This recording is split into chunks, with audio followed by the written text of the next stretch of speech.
Ah. On est où là? Dans une grande salle.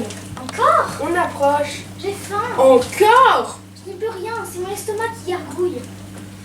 Tu as mangé ton sandwich, je te donnais le mien et tu as dévoré tous nos bonbons. Eh bien j'ai encore faim. Comme dit maman, les bonbons, c'est pas nourrissant. Chut! But 1-0 pour Marseille. J'aime pas le foot. Moi non plus, mais le gardien si. Et ça nous arrange. Louis, tu ne crois pas qu'on a fait une grosse bêtise? On a dit qu'on le ferait. Oh là là, il est bientôt minuit. Ah non, tu ne vas pas. Oh non. Ah non, tu ne vas pas recommencer avec ça, on en a parlé pendant des heures dans ce moment. Les parents vont s'inquiéter. Tu ne vas pas recommencer avec ça. On en a parlé pendant des heures dans ce maudit placard à balai. C'est froid. Marche, ça te réchauffera. Bon, qu'est-ce qu'on cherche déjà? Mimi, tu te moques de moi? Après tout, on a pu se tromper. Regarde, une statue qui se gratte la neige, c'est normal ou non? Non. Bon, on y va? Il va pas chauffer ce musée.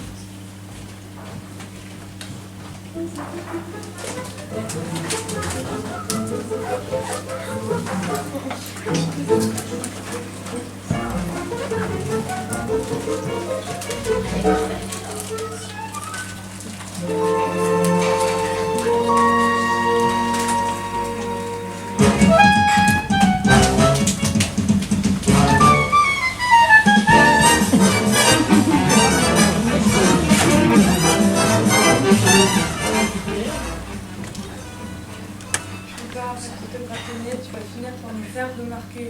Qu'est-ce que ça peut faire? Il n'y a plus personne. Et Norbert le gardien. Il y a un tournoi de football ce soir. De toute façon, il est big le Norbert. Encore une minute, Tu en es sûr? comme une pendule.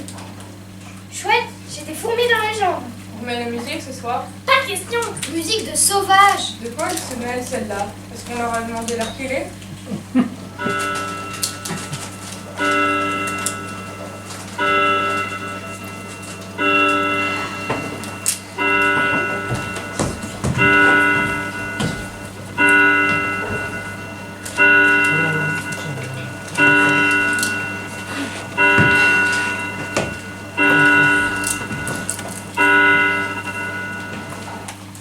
Qui avait raison, hein? Je gagne toujours à ce jeu-là. C'est vrai, Bella. Depuis 40 ans que je prends la poussière dans ces musées, tu ne t'es jamais trompée. Bien sûr.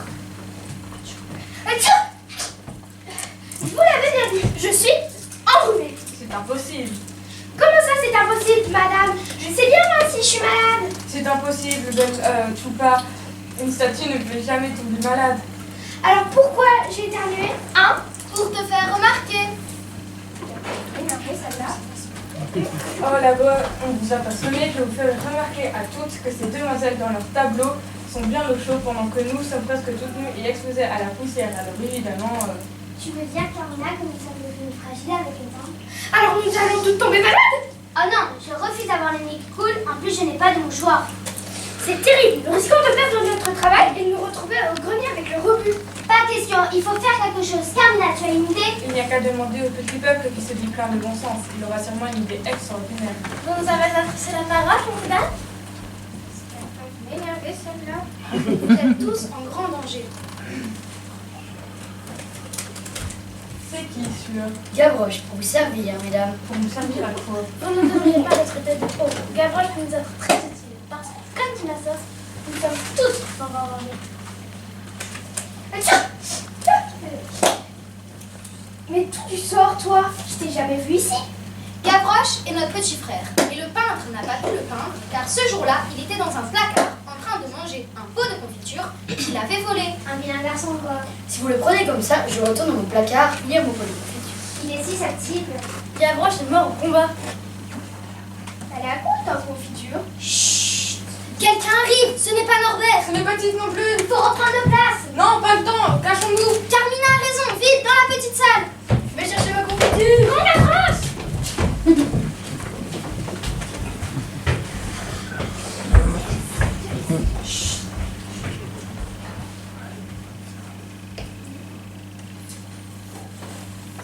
C'est ici. C'est vide. Regarde, les statues, ils étaient là. On les a enlevées. Ça alors, et le tableau, il est vide. Ah oui. Ah non. Les petites filles sages, oui, tout ça. Bah ça oui, la maîtresse fait tout un blabla sur ces gentilles petites filles. Pas si gentilles que ça. Ah moi quoi, je ne suis pas un fantôme. Mais d'où tu sors, toi? Je ne t'ai jamais vu ici. Toi aussi tu t'es caché dans un placard à balai? Bonjour, on m'appelle Petite. Moi, on m'appelle Mimi, mais pour de vrai, je m'appelle Michel. Oui, je le sais. Et toi, tu t'appelles Lou. Mais comment tu le sais? Je vous ai vu cet après-midi avec une fenêtre. Et puis après, quand vous êtes cachés.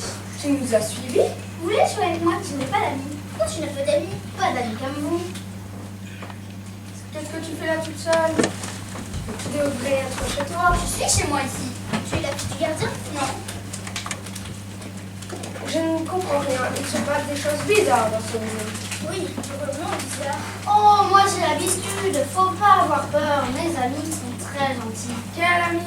C'est eux qui m'ont appelé Pete parce que j'étais toute petite quand je me suis perdue dans le lit. Et personne ne connaît mon vrai. Ils sont où tes parents? Je ne sais pas, je te dis. Je me suis perdue dans le musée et j'ai pris. Je suis restée ici. Bon, bonjour. Vite, suivez-moi. Où ça? Cachez-vous. Pas donc, placard à balai.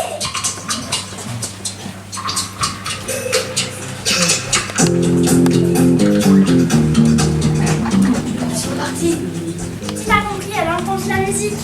Et s'ils reviennent? On verra bien, et si t'es pas mis. De toute façon, on n'a pas tout amis.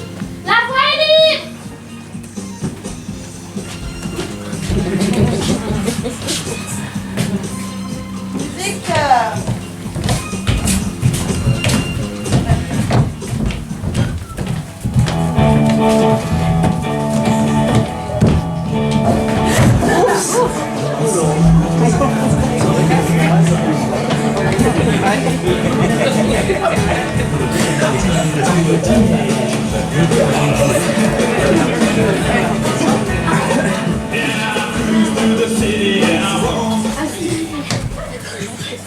C'est moi, pas de panique. Ils sont où les zozos? C'est pas des zozos, c'est deux amis, une fille et un garçon, comme moi. Ils se sont perdus? Non, ils se sont cachés dans le musée. Pourquoi? Quelle drôle d'idée. Nous, on est prisonnières de notre tableau et on rêverait de quitter le musée. Et eux, ils se laissent enfermer? Non, ils ne sont pas fous. Ils ont eu Choupa se gratter le nez. Et voilà, Choupa, je t'avais prévenu. Il ne fallait pas te gratter le nez. C'est pas ma faute, Carmina, je suis enrhumée. Enfin, Pilène, tu aurais pu faire attention. Maintenant, nous sommes tous en pétrin. C'est à cause des cours en verre. Vous êtes toutes des idiotes, comment osez-vous l'accuser? Ce n'est pas de sa faute si elle est malade. Et d'ailleurs, quand nous le serons toutes, qui fera sa maline? Hein? Qui? Elles ont raison, c'est un phénomène qui nous dépasse. Étrange. Très étrange. Il faut faire quelque chose. Et vite. Ah, maman a raison. Il faut trouver une solution. On pourrait s'enfuir. Mais où irions-nous? Peut-être que si je retrouvais mes parents, je leur dirais qu'on a tous mes amis et on ira tous vivre dans ma maison. Peut-être qu'on pourrait vous aider, nous. Ah!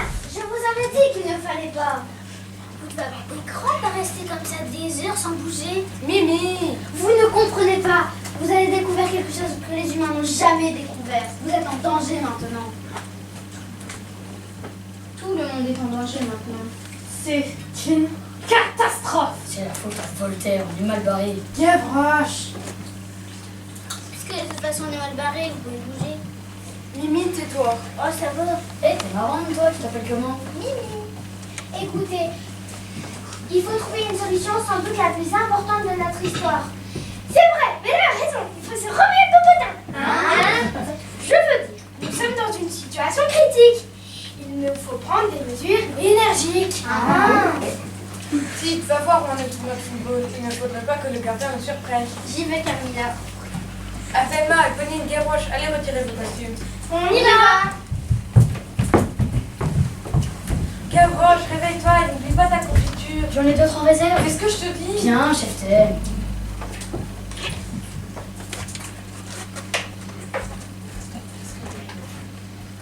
Qu'est-ce que vous allez faire? Comment ça va, hein, Camilla? Mais je suis malade. Tu vas encore te gratter le nez. Et tu as peut-être de la fièvre. Et tu as peut-être tombé dans les pommes. Ça suffit. Je ne crois pas que vous ayez bien compris la situation. Nous n'avons pas le choix. Choupa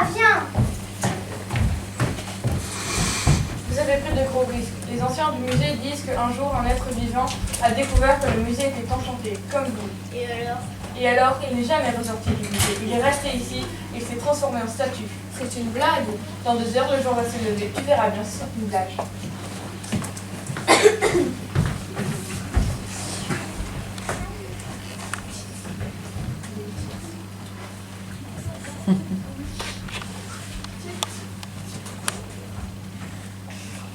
Norbert est endormi. Il ronfle. Qu'est-ce qui se passe? Tu nous avais pas dit qu'on pouvait se transformer en statue. Moi, je veux rentrer à la maison et puis j'ai pas fini mes devoirs et je veux me douter, je veux dormir. T'inquiète pas, Mimi. Ça va s'arranger. Ça va s'arranger. Ben, oui, c'est sûr, on va trouver une solution.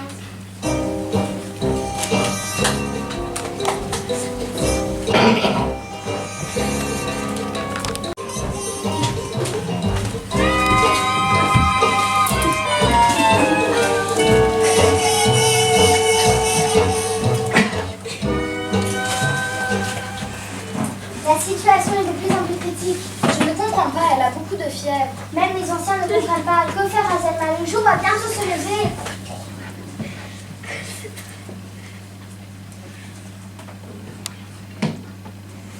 Nous n'avons rien fait pour que cette catastrophe nous tombe dessus. Excusez-moi. Qu'est-ce que vous ne voulez? Mimi ne va pas bien du tout. Ce n'est pas de notre faute, c'est votre curiosité qui vous a mis en danger. Nous n'avons rien fait pour que cette catastrophe nous tombe dessus. Oui, mais peut-être que nous pourrions nous entraider, nous. Et pourquoi on vous aiderait? Pour vous, les statues sont froides. Elles n'ont pas d'état d'âme. Ce n'est pas parce que nous ne versons aucune larme que nous ne pleurons jamais. D'ailleurs, beaucoup de monde passe devant notre tableau sans jamais nous plaindre. Pourtant, nous sommes si tristes. Je suis désolée, j'ignorais que vous éprouviez des sentiments. Mais si vous éprouviez des sentiments, c'est que vous êtes humaine. Humaine? N'importe quoi. Mais si vous êtes triste ou malade, c'est que vous êtes humaine, comme moi et Mimi. Oh, je ne veux pas en entendre davantage. Je suis désolée, j'ignorais que je pouvais lui faire de la peine. Vous avez envie de devenir une statue? Non, Vous voyez, ce n'est pas facile ni pour vous ni pour nous. il faut faire quelque chose.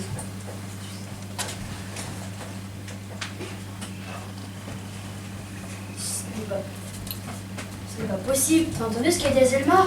Je ne comprends pas pourquoi vous avez peur. Les petites visages, les petites visages.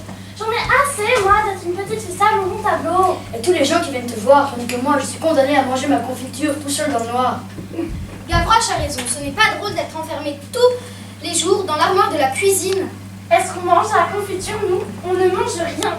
Et on n'a même pas le droit de bouger notre petit doigt de pied. Ça t'amuse, toi? J'ai l'habitude, ça fait si longtemps. Trop longtemps. C'est vrai, moi je ne tournerai jamais dans mon tableau. Je veux sortir de ce musée et vivre comme tous les enfants de mon âge. C'est malin, ça va finir par nous attirer de sacrés problèmes.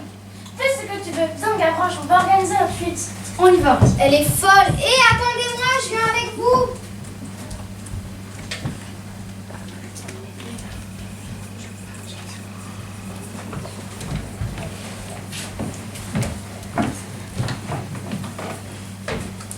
Tu aurais quand même pu faire un petit effort. C'est pas de ma faute, je suis malade. Ils ne devront pas, voyons. On voit bien que tu es malade. Tu es toute pâle. Voilà, on est dans une belle situation. Je ne voulais pas le croire, mais cependant c'est Louis qui a raison. Nous sommes en train de devenir humaines. Il n'y a plus de choix, il faut quitter le musée. C'est une bonne idée, parce que moi je m'ennuie ici. Il faut trouver un médecin. Je vais mourir? Mais non, il va te saigner, tu seras de nouveau sur pied. Alors non, je préfère mourir. Oh, petite demoiselle fragile, de mon temps, on serrait les dents. T'es drôle toi? Tu vois bien que c'est pas toi qui es malade. Il faut convaincre les autres de partir. Venez. C'est pas une fille. Oh les filles, quel trouillard. On n'est pas sur l'auberge.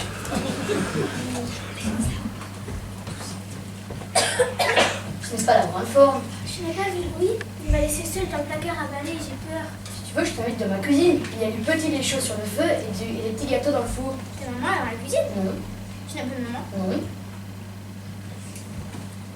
Mimi, je t'avais dit de ne pas bouger. J'ai mal à la gorge. Qu'est-ce que tu faisais? Les statues Et les tableaux veulent s'enfuir. Elles ont bien raison, c'est plein de courants intéressants.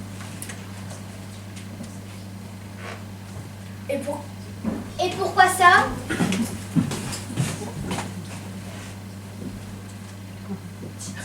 Alors c'est vrai, on va partir.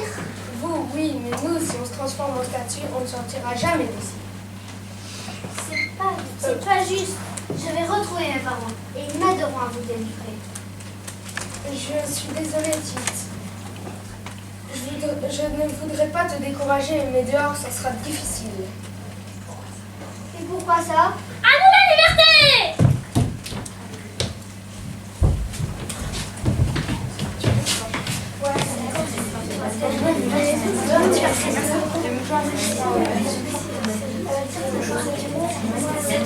Le jour se lève!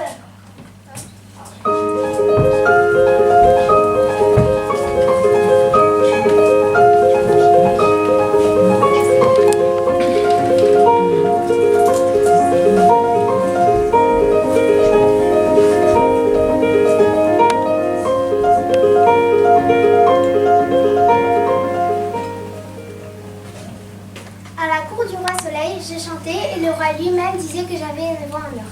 J'étais conviée à toutes les fêtes et je portais de très belles robes. J'avais un professeur qui m'enseignait les sciences, les mathématiques et l'histoire. J'apprenais aussi le piano. J'écrivais des poèmes en vers et les femmes de la cour étaient jalouses de moi. Un soir, quand je rentrais dans mes appartements, une servante m'a apporté un bouillon. Il était empoisonné. Mon père était soldat de roi. C'était un homme très courageux. Je n'ai jamais connu ma mère. Mon père m'a appris à monter à cheval, à me battre et à me défendre. Tous les jours, en traversant la forêt, il fallait affronter 1000 dangers. Il fallait savoir manier l'épée et les poings pour pouvoir se défendre. Un jour, en revenant de la chasse, nous avons été attaqués par des bandits de grand chemin. Ils nous ont volés et tués.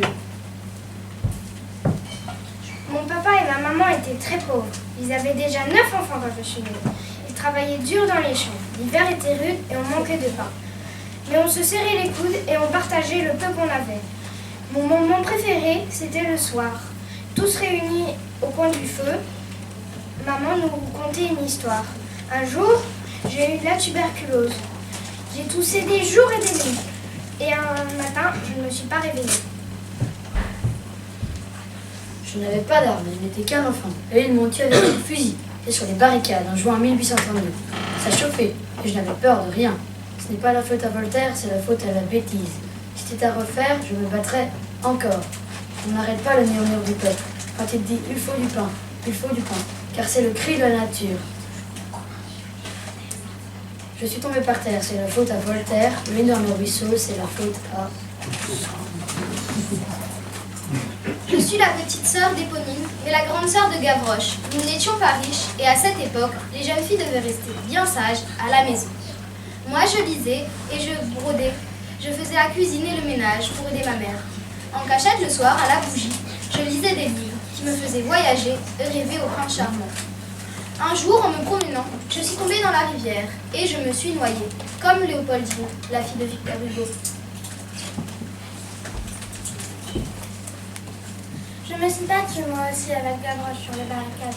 On s'est bien battus, mais ils nous ont tués avec leurs fusils. On s'est bien défendus. On était très en colère, marre d'avoir faim, de vivre dans la misère. On voulait tout simplement plus de droits, plus de liberté et plus d'égalité. En nous chanterons le temps des cerises, et Guy Rossignol et Mère le Moqueur seront tous en fête.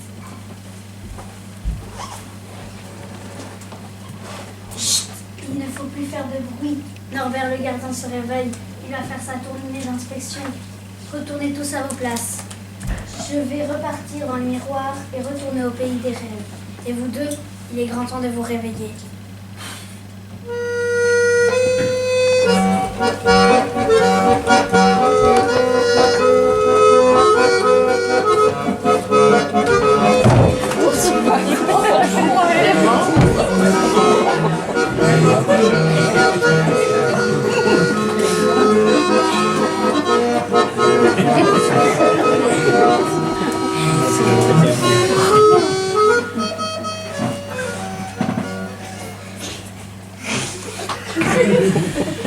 Debout, fainéant.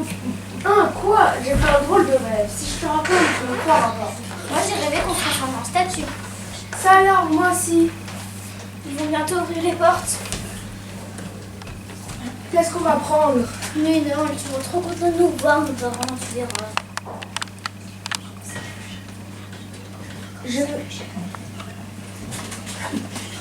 Je ne recommencerai plus jamais. Quoi? On s'est bien amusé. Non, tu rigoles, tu n'as rien vu. C'était l'aventure. En tout cas, j'aurais juré l'avoir vu se gratter le nez. On viendrait une autre fois. Ah ça, non, plus jamais. Allez, viens, on va se cacher dans le placard à balai. Encore? J'en ai marre du placard à balai. On n'a pas le choix. On sortira quand les gens rentreront dans le musée. J'ai faim.